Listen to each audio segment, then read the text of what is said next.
ngàyនេះគ្រាន់តែបើកក្បាលវីដេអូមកគឺចេញតួឯករបស់យើងគឺលោកប្តីរបស់ខ្ញុំថ្ងៃនេះគឺគាត់ញ៉ាំបាយជាមួយនឹងអន្លក់ប្រហុកបងប្អូនទាំងគ្នា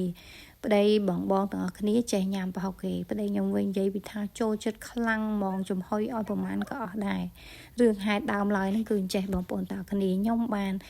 វិចបាយឲ្យកូនហ្នឹងយកទៅឲ្យកូននៅសាលាហើយខ្ញុំទាញទូរស័ព្ទទៅថតហ្នឹងស្រាប់តែមានក្មេងៗមិត្តភ័ក្តិរបស់គាត់ហ្នឹងអឺតមកហើយថ្ងៃហ្នឹងមេឃវាភ្លៀងអាស្រាមអញ្ចឹងហើយខ្ញុំគិតថាមិនដឹងទៅធ្វើម្ហូបអីឲ្យឆ្ងាញ់ត្រូវមាត់ប្តីត្រូវមាត់កូនទេហើយប្តីនោះទាញឆ្នាំងបាយមកដាំបាយអញ្ចឹងយើងប្រពន្ធនៅចាំអីទៀតមកបើកទូទឹកកកមើលទៅមានស្បែកជ្រូកសាច់ជ្រូកនៅបន្តិចអញ្ចឹងទៅខ្ញុំក៏កើតគំនិតមួយថាចិញ្ច្រាំប្រហុកក៏ព្រោះមេឃភ្លៀងអលឹមអញ្ចឹងយើងហូបប្រហុកត្រូវក៏ណាបងប្អូនឆ្ងាញ់ហើយនៅពេលដែលយើងមានបន្លែអន្លក់ធម្មជាតិដែលយើងដាំដុះនៅស្រុកស្រែចម្ការយើងបេះមកថ្មីទៀតតែបងប្អូនហើយនិយាយពីថាចុចជាមួយប្រហុកនឹងត្រូវមិនទេញ៉ាំបាយអស់អាលឿងឆ្នាំងអត់ដឹងខ្លួនទេគឺម្ហូបមួយមុខនឹងរៀងចុះបាយហ្មងហើយបុគ្គលគូសាខ្ញុំនឹងនិយាយពីថាស្រស់គ្នាម៉េះទាំងប្តីទាំងកូនប្រុសខ្ញុំទាំងពីរនាក់នឹងនិយាយពីថាចូលចិត្តខ្លាំងហ្មង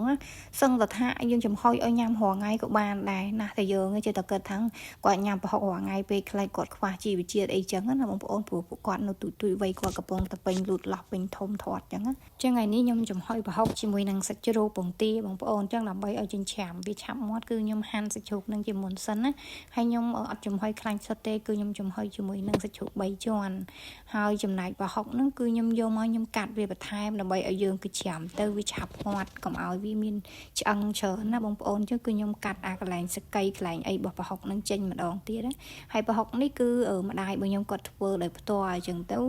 យើងញ៉ាំដោយទំនុកចិត្តញ៉ាំដោយសុវត្ថិភាពបងប្អូនមិនមែនជាប្រហុកដែលទិញគេអត់មានប្រភពច្បាស់លាស់អីទេសម្រាប់ជីវភាពរស់នៅស្រុកស្រែចម្ការយើងគឺនៅខាងខ្ញុំនេះគឺមានភាពងាយស្រួលត្រង់ថាចំណីអាហារភាគច្រើនគឺយើងបន្លែប្លុកអីយើងដាំដុះដោយដៃផ្ទាល់ហើយសម្រាប់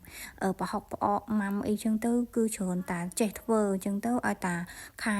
ទឹកស្រកអីចឹងទៅសាប៊ូត្រីគឺម៉ែក៏ទិញយកមកធ្វើប្រហុកទុកហើយធ្វើមួយឆ្នាំអញ្ចឹងទៅហូប2-3ឆ្នាំមិនតាន់អស់ផងបងប្អូនអើយប្រហុកកាន់តែចាស់ឆ្នាំបើយើងយកមកស្លទឹកនំបញ្ចុកវាកាន់តែឆ្ងាញ់ហើយយើងយកមកចិញ្ច្រាំចំហុយអញ្ចឹងក៏វាឆ្ងាញ់ដែរបងប្អូនឥឡូវហ្នឹងប្រហុករបស់ខ្ញុំគឺចិញ្ច្រាំមាត់ហើយខ្ញុំធ្វើការលាយគ្រឿងគឺខ្ញុំគូសពងទាមកដើម្បីយើងវិតវាឲ្យវាសព្វសាច់ក្រហមសនឹងបែកចូលគ្នាហើយ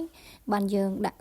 គ្រឿងទេសហ្នឹងច្របល់ចូលគ្នាទាំងស្រុងហ្មងខ្ញុំឃើញបងប្អូនខ្លះគឺគាត់ចិញ្ច្រាំសាច់ជ្រូកហើយនឹងប្រហុកហ្នឹងចិញ្ច្រាំចូលគ្នាដណាលគ្នាតែហ្មងតែសម្រាប់ខ្ញុំគឺខ្ញុំចិញ្ច្រាំវាដាច់ឡែកខ្ញុំចិញ្ច្រាំសាច់ជ្រូកហ្នឹងមិនដាច់ចាំមាត់ពេកទេពីព្រោះថាសាច់ជ្រូកនៅពេលដែលយើងចិញ្ច្រាំមាត់ពេកវាអត់សូវឆ្ងាញ់ទេបងប្អូនហើយចំណែកប្រហុកវិញគឺខ្ញុំត្រូវការចិញ្ច្រាំវាឲ្យមាត់ព្រោះខ្ញុំខ្លាចនៅឆ្អឹងឆ្លាក់កអញ្ចឹងទៅនៅពេលដែលខ្ញុំចិញ្ច្រាំដាច់ឡែកចេះហើយគឺខ្ញុំយកមកបានខ្ញុំច្របល់ចូលនៅក្នុងចានជាមួយពងទាតណាល់គ្នាយកមកវាសពចូលគ្នាដូចតែគ្នាទេបងប្អូនបើបងប្អូនគិតថាវិធីបែបខ្ញុំឬក៏វិធីបែបបងប្អូនចិញ្ច្រាំបញ្ចូលគ្នានឹងស្រួលជាងអាហ្នឹងវាអាស្រ័យលើបងប្អូនជាអ្នកសម្រាប់ចិត្តទេសម្រាប់ខ្ញុំអានេះវិធីខ្ញុំធ្វើគឺអញ្ចឹងឥឡូវហ្នឹងគឺគ្រឿងរបស់យើងរួចរាល់អស់ហើយខ្ញុំចាប់ផ្ដើមបកាត់ភ្លើងដាក់ចំហុយហើយគឺខ្ញុំចំហុយជាមួយនឹងឆ្នាំងចាក់ឆ្នាំងខ្មែរយើងព្រោះវាដាក់សម្ពាធឲ្យវាហប់ទៅគឺធ្វើឲ្យឆាប់ឆ្អិនហើយសាច់ជ្រូករបស់យើងគឺឆ្អិនល្អមិនយូរទេបងប្អូនសម្រាប់អ្នកខ្លះគាត់ថាខ្ជិលណាច្រាំប្រហុកអីយូរមិនងាយបានញ៉ាំតែបើខ្ញុំ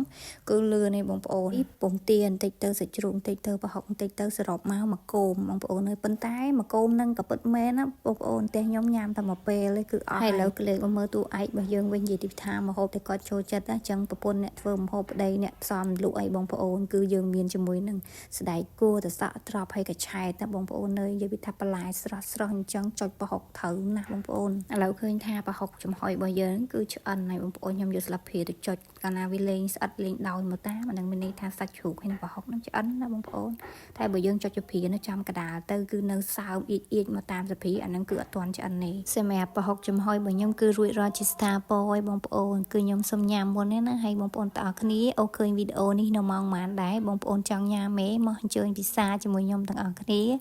ហើយសម្រាប់វីដេអូខ្ញុំថ្ងៃនេះគឺមានតែប៉ុណ្្នឹងទេអរគុណច្រើនជម្រាបលាជួបគ្នានៅវីដេអូក្រោយបាយបាយ